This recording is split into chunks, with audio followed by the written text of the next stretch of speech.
We know from research on the biology of stress that negative impact of that during sensitive periods of time that's going to sculpt the architecture of the brain can have effects on learning behavior and physical and mental health. What this is allowing us to say is that these experiences that children come across, that we provide them with in those first 3 or 4 or 5 years, provides the scaffolding.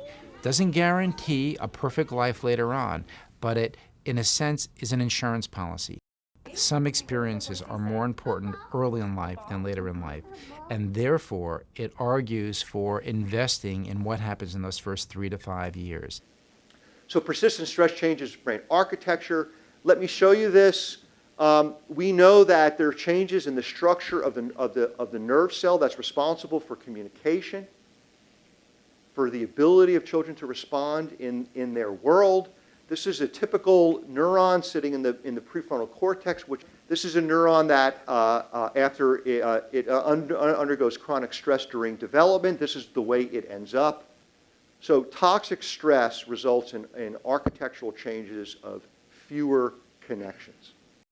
It's not only are they at risk for drug and alcohol dependence, but other aspects of their biology. They're at risk for depression. Maybe nobody's surprised by that. They're at risk for cardiovascular disease earlier.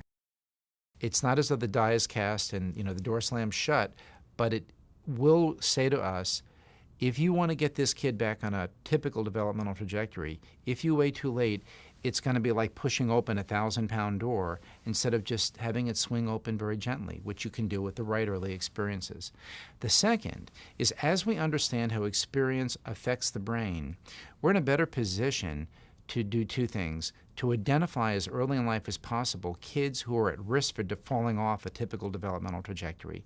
And the second is to develop interventions that target specific circuits in the brain. There's a critical period. There's a period of time during which this profound neglect that they've experienced, right, requires an intervention and enrichment, and it has to happen within a certain period of time in order for it to have its most powerful effects. The most important ingredient in positive experiences for young children is the responsive adult or set of adults that are there in the child's life who are helping to let that brain be excited about learning and supporting that brain's development.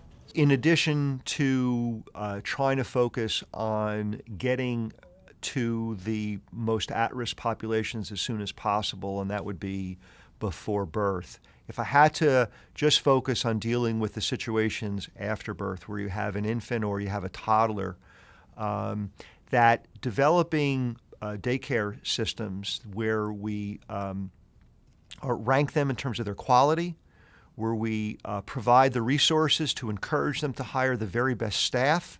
You can't do it on the cheap.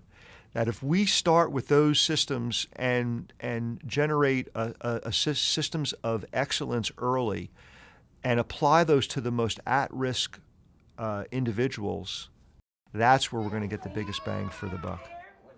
And that if we then continue to be mindful of how experience writes on the brain, then we're much more likely to have children who wind up being successful, happy, productive citizens of society.